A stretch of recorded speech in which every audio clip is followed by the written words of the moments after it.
Soy Juan Antonio Gómez Líbana, portavoz de la Coordinadora Antiprivatización de la Sanidad de Madrid y, bueno, soy trabajador también de la sanidad pública desde hace ya muchos años.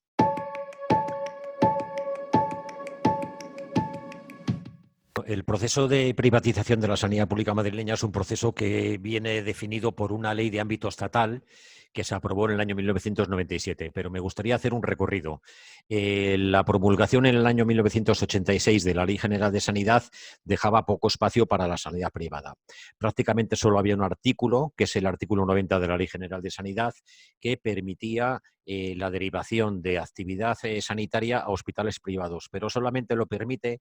cuando los hospitales hayan optimizado previamente sus recursos al 100%. Eso significaría que si un hospital tiene plantas, servicios vacíos, sin utilizar o infrautilizados, no podría estar derivando a la sanidad privada. Lo que ha pasado durante estos 30 años desde la aprobación de la Ley General de Sanidad es que ha sido lo que iba a ser un elemento complementario, ha sido un elemento que cada vez ha ido parasitando más el sector público. Tenemos multitud de ejemplos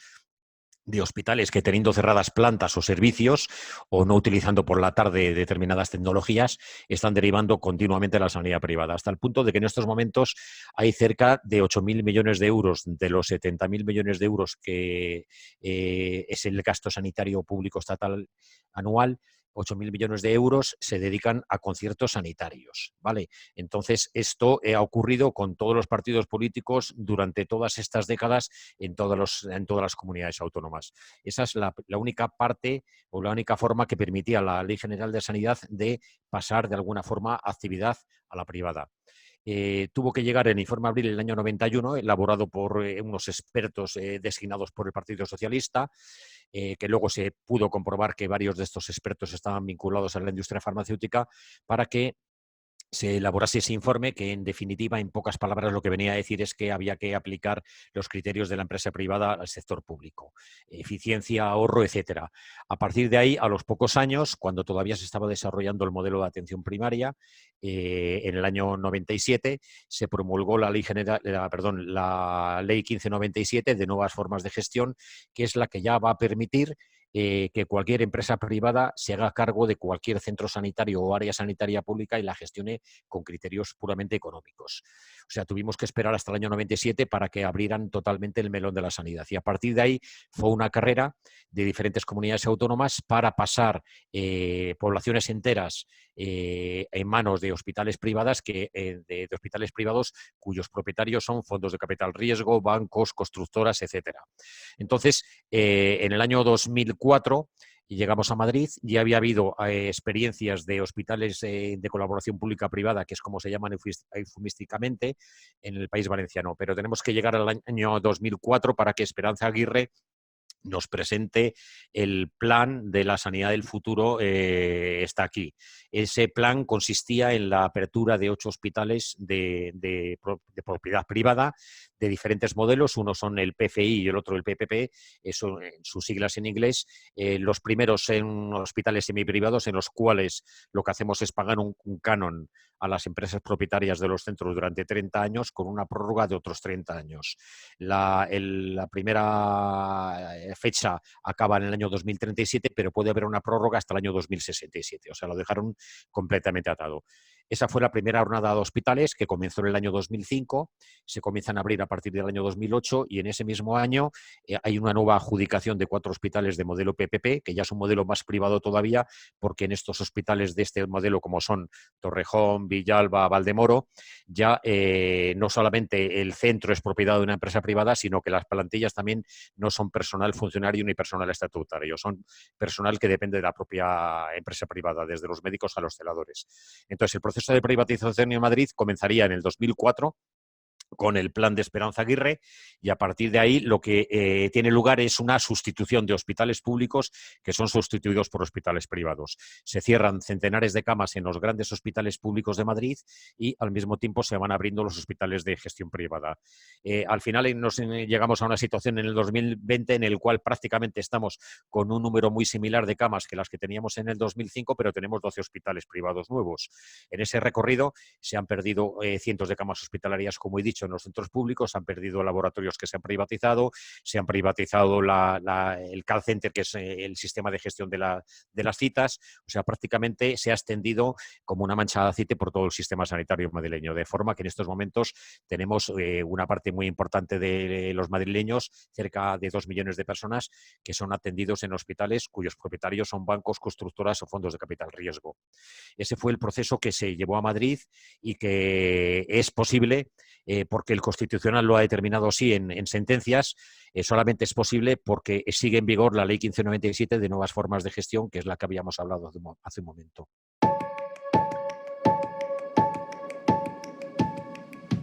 Bueno, esto era una situación que ya estaba anunciada. Todos los años, cuando tenemos los picos epidémicos de la gripe, los hospitales de la Comunidad de Madrid y de todo el Estado prácticamente siempre están al límite trabajando porque no dan abasto. Lo que ha supuesto con una epidemia más grave como es la del COVID, sobre todo porque es una enfermedad en la cual se está contagiando sin tener síntomas todavía, con lo cual es muy difícil controlarla, lo que ha supuesto es que a las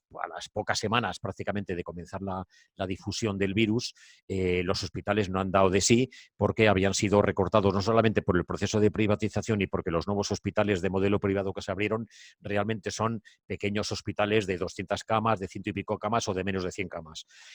No son grandes hospitales potentes que tengan muchísimos servicios y elementos tecnológicos que pueden tener otros. Lo que ha provocado la crisis del COVID es el colapso absoluto de los sistemas de unidades de críticos, los sistemas de emergencia, etcétera. De tal forma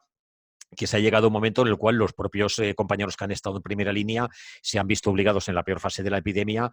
como ya sabéis, a elegir a quién intentaban salvar y a quién no intentaban salvar. Esto hay que contrastarlo con otros países en los cuales sí ha habido también un proceso de privatización, como puede ser el caso alemán, pero no ha sido tan bestial como el caso de Madrid. O sea, si un país tiene un sistema potente y está preparado, como es el caso alemán, pues las tasas de mortalidad son muy inferiores a las que a las que han ocurrido en Madrid, ¿no? Entonces, en estos momentos nos encontramos con las pruebas claves que determinan que lo que nos ofrecían en el año 2005 como la sanidad del futuro, en aquel plan que nos presentaron, realmente lo que fue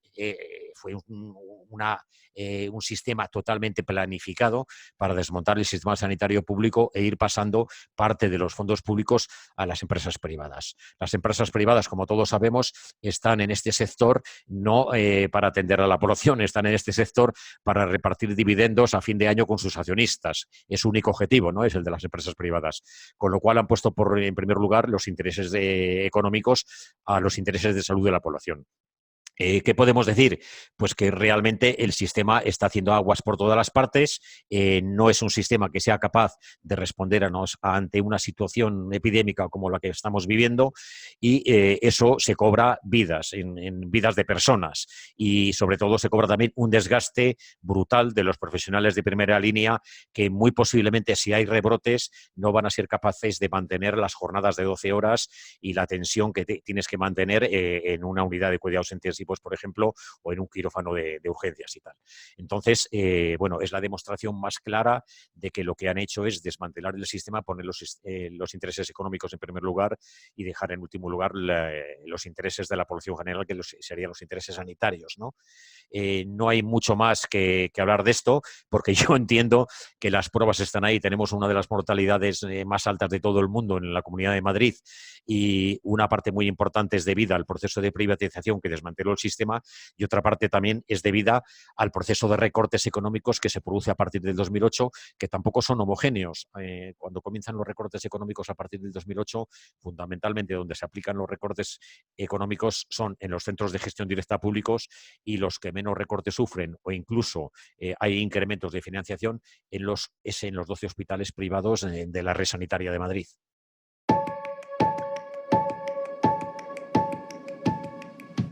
Yo creo que ha habido fallos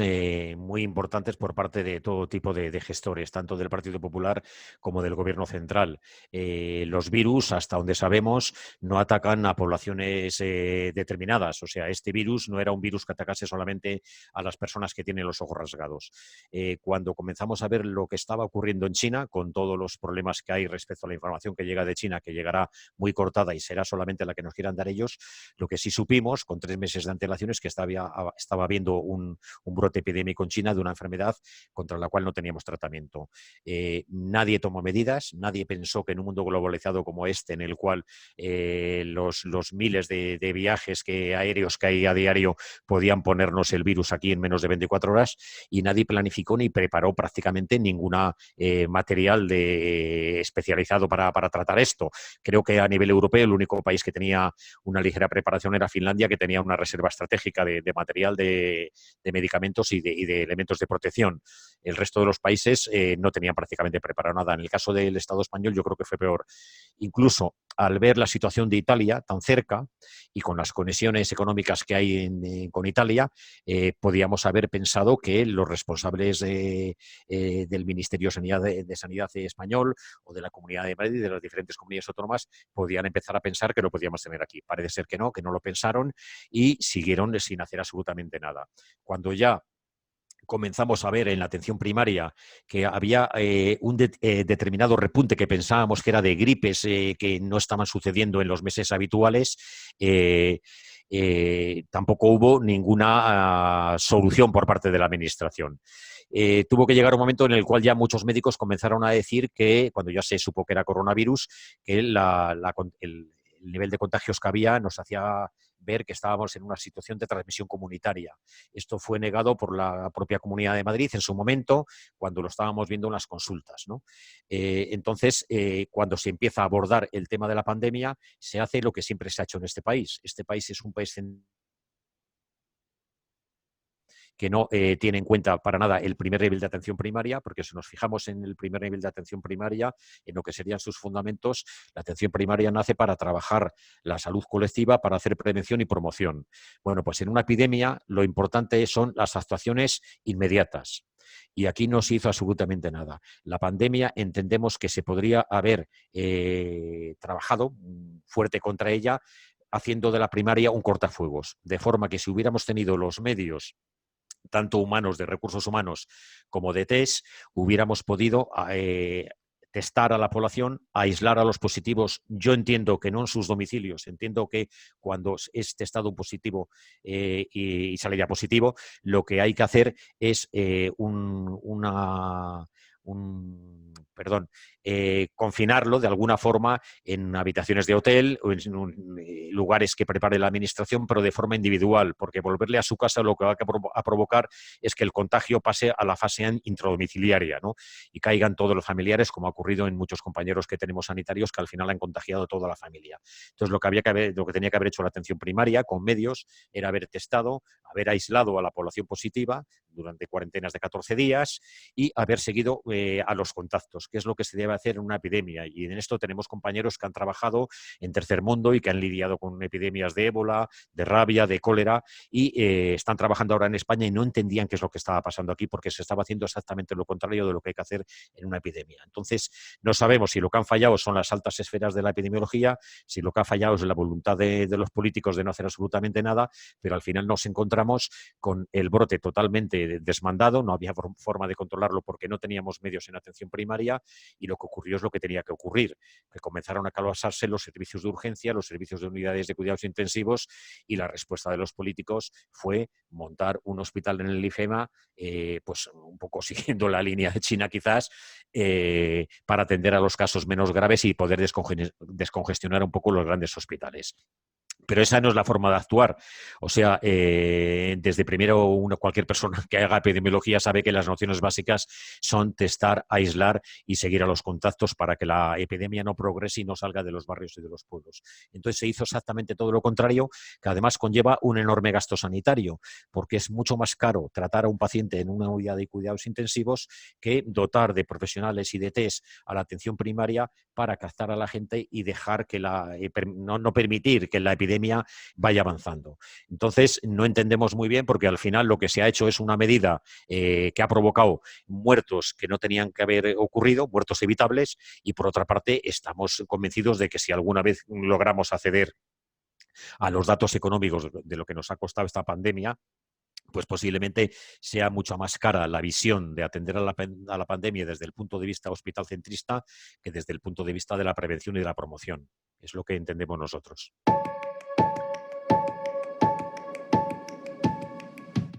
Nosotros entendemos que la asistencia sanitaria debería de ser un derecho universal para toda la población que viva en el Estado, independientemente de la situación administrativa. Y entendemos que no se puede andar con medias tintas ni se pueden hacer acciones simbólicas. Entendemos que el proceso de privatización es lo más grave que tiene el Sistema Nacional de Salud en este momento y no nos valen aquellas propuestas que se están haciendo desde determinados sectores que se tildan de progresistas, que no quieren ir a la raíz del problema. Nosotros entendemos que hay que ir a las causas, no a los síntomas, y las causas de todo este problema y de que el Sistema Nacional de Salud esté bajo mínimos en este momento son las leyes que permiten la privatización. O sea, entendemos que ningún euro público de nuestros impuestos debería ir a parar a los bolsillos de ningún tipo de accionista. O sea, no creemos que la sanidad privada puede tener un espacio dentro de la gente que se quiera hacer un seguro privado, pero entendemos que dentro del Sistema Nacional de Salud no puede haber ninguna empresa con ánimo de lucro que esté prestando servicios sanitarios. Entonces, para empezar a revertir esta situación, no hay otra posibilidad que derogar la ley 1597 de nuevas formas de gestión, que es la que te decía, es una ley muy sencilla de un artículo único,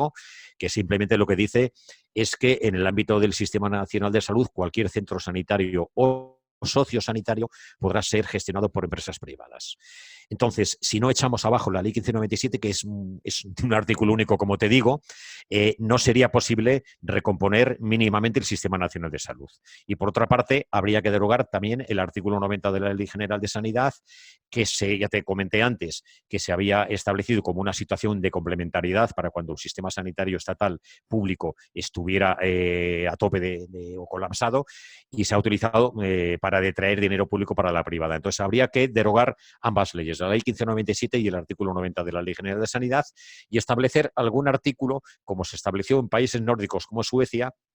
que se estableció un artículo que es la Stopplagen, que establece que ningún centro sanitario que haya sido construido con dinero público puede pasar nunca a manos privadas, ni puede ser gestionado tampoco ni en base al derecho mercantil ni por empresas privadas. Entonces, lo primero, para blindar el sistema sanitario, es echar abajo esas leyes. Y entendemos que esa ley, la ley 1597, fue aprobada por el Partido Popular, por el Partido Socialista, por el PNV, por Coalición Canaria y por Convergencia y Unió.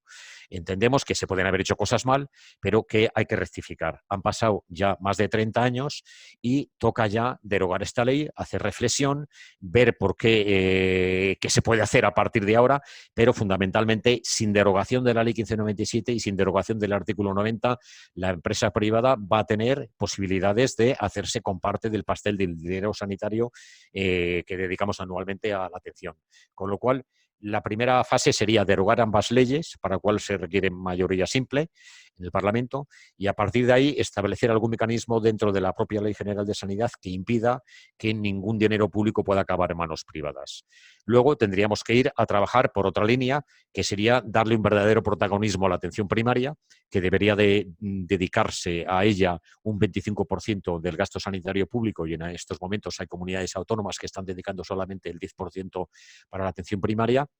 y que la atención primaria recupere lo que siempre tuvo y nunca se le dejó hacer,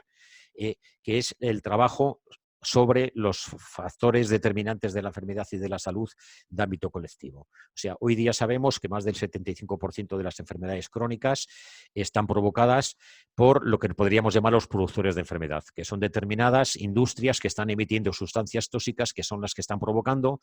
todo este tipo de patologías, desde diabetes, hipertensión, enfermedades cardíacas, enfermedades oncológicas. Todo eso hay multitud de estudios, incluso muchos de ellos del propio Instituto de Salud Carlos III, dependiente del Ministerio de Sanidad, donde se reconoce que existen una serie de puntos tóxicos en el Estado español que están emitiendo sustancias tóxicas y que hay una relación ya, hay una asociación entre el incremento de determinados tipos de cánceres, por ejemplo, y la emisión de determinado tipo de sustancias. Entonces, la atención primaria, uno de sus objetivos era el trabajo sobre la salud colectiva. Deberían de dotarse de medios a la atención primaria y de poder actuar contra estos productores de enfermedad para, si es necesario, prohibir estas industrias que están cerca de ciudades o prohibir incluso industrias que, aunque se alejen por temas de dispersión, los tóxicos pueden llegar a la población. O sea, en primer lugar sería la población porque es un tema económico, además de salud. Si prevenimos, podemos ahorrar mucho dinero, porque hoy día cualquier tratamiento oncológico, te pongo un ejemplo de anticuerpos monoclonales, para incrementar una mala esperanza de vida en un cáncer de mama durante mes y medio, puede salir por 60.000, 70.000 euros. Es mejor actuar sobre las causas, evitar esas industrias tóxicas, proteger a la población y reducir considerablemente las enfermedades de este tipo. Y te pongo otro ejemplo, como ocurrió cuando se prohibió el plomo en la gasolina. Hay multitud de estudios que demuestran que a partir de la prohibición del plomo en la gasolina empieza a descender cantidad de patologías muy graves, sobre todo en niños y tal, ¿no? Entonces, la primera línea sería prevenir lo que no sabemos curar. Si no sabemos curar determinados tipos de cánceres, sí sabemos quién los produce, qué sustancias tóxicas lo producen, vamos a prevenir eso, que es mucho más barato. Eso es hacer trabajo comunitario, salud comunitaria y prevención comunitaria. ¿Eso con qué va a colisionar? Va a colisionar con los intereses económicos de grandes industrias, que bueno, estamos en un mundo globalizado, estamos en un mundo loco que está acabando con todos los recursos del planeta, pero nosotros entendemos que los recursos son finitos y que habría que caminar, y suponemos que algún porcentaje de población después de la crisis del COVID se dé cuenta de ello, debemos de caminar hacia un mundo más local, de consumo local, deberíamos de replantearnos si tenemos que consumir todo ese número innecesario de cientos de cosas que nos están vendiendo continuamente, que son absolutamente necesarias y que no cubren las necesidades básicas de la población y que están produciendo un desmantelamiento de todos los sistemas sanitarios y el deterioro de la salud de todas las poblaciones, incluso del planeta, ¿no? En las próximas semanas lanzaremos una campaña a nivel estatal con más de 140 colectivos y organizaciones que se han sumado, y la campaña tiene 5 puntos básicos. El primero es parar la privatización de la sanidad, y para ello, como os decía, habría que derogar las leyes que permiten la privatización. Planteamos que se rescate todo lo que se privatizó y vuelva a manos públicas, incluso sin pagar el lucro cesante a las empresas, porque tenemos datos que demuestran que las empresas propietarias de los hospitales de Madrid, a los 5 años de su explotación, ya habían recuperado el 100% de la inversión. Entonces, no es de recibo que estas empresas estén 30 o 60 años explotando estos centros, por lo cual planteamos el rescate de todo lo privatizado.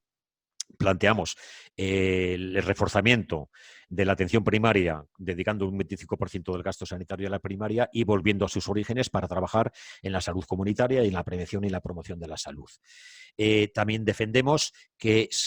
las redes sanitarias paralelas que están funcionando con fondos públicos, como son MUFACE, MUJEJO o el ISFAS, sean integradas en el Sistema Nacional de Salud, aumentando las plantillas, y que haya una red única para toda la población. O sea, que no pueda haber redes alternativas financiadas con dinero público. Planteamos también un sistema en el cual los recursos se utilizan al 100%. Por ejemplo, no entendemos por qué los hospitales tienen que estar a partir de las 3 de la tarde en un segundo turno de médicos y se entran a hacer guardias. En otros países hay 2 turnos de médicos, por la mañana y por la tarde, de forma que los hospitales están a plena utilización hasta las 9 o las 10 de la noche, con lo cual sería innecesario los conciertos sanitarios con la privada, porque la actividad que estamos mandando a la privada, que por cierto es la actividad menos compleja y más rentable económicamente para ellos, se pudiera hacer en nuestros centros sanitarios públicos. Y evitaríamos también otra cosa muy importante, que es que los profesionales médicos y enfermeras y de enfermería que están emigrando fuera de España porque no tienen trabajo aquí, pudieran tener trabajo en el propio Estado español. O sea, por una parte, utilizaríamos al 100% nuestros recursos, y por otra parte, crearíamos empleo y evitaríamos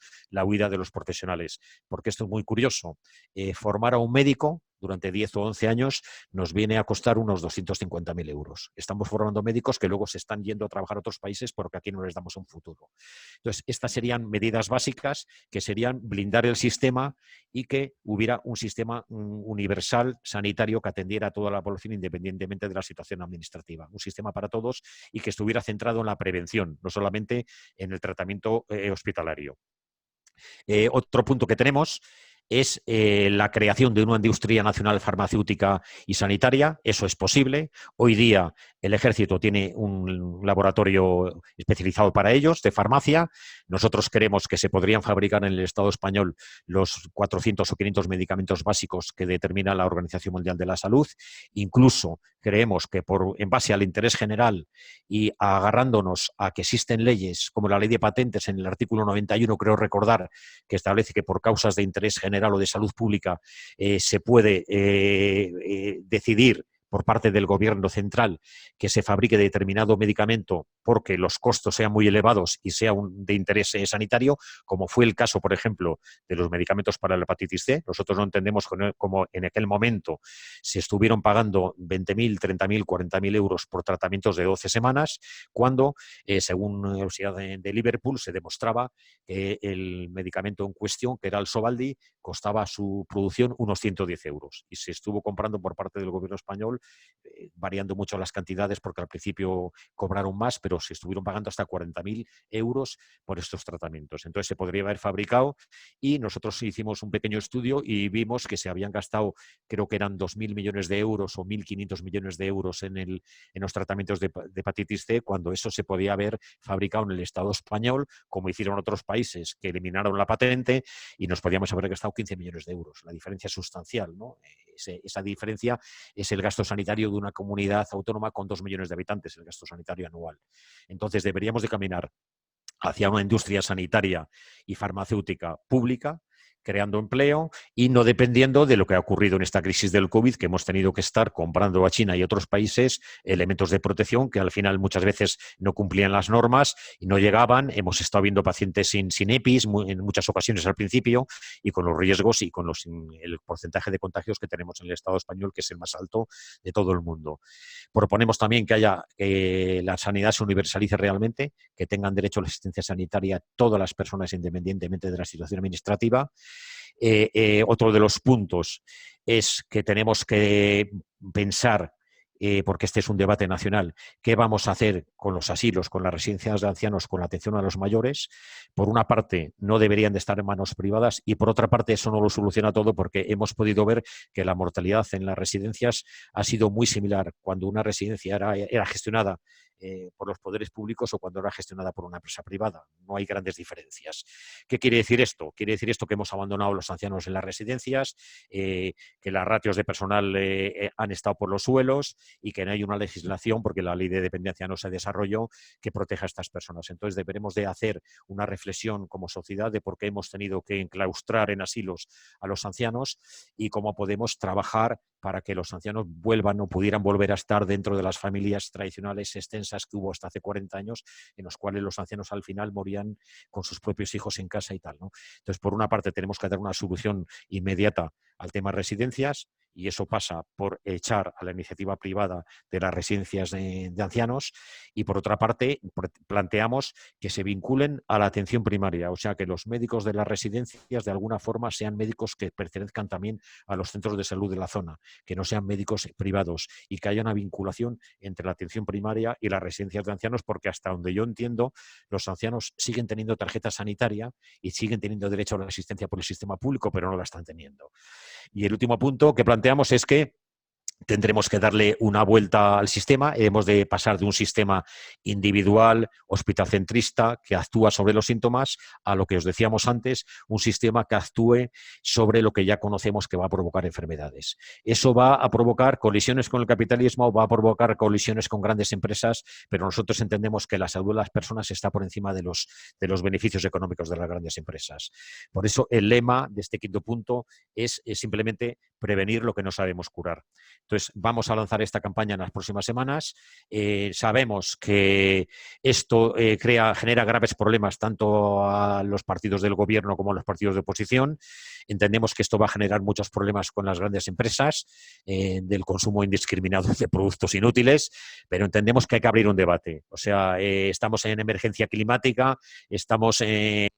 La COVID es un ejemplo de la emergencia climática, de lo que estamos haciendo con el planeta, y tendremos que plantear que es mucho más posible, mucho más factible y mucho más barato actuar sobre las causas y no sobre los síntomas. Y aparte vamos a ahorrar miles de muertos o millones de muertos y vamos a ahorrar años de vida a mucha gente, y creemos que es el camino. O sea, la sanidad lo que tiene que hacer es actuar para que la salud se mantenga. Siempre va a haber enfermedades, pero sabemos hoy día ya que muchas cosas son provocadas por el modo de vida en el que estamos impregnados, ¿no?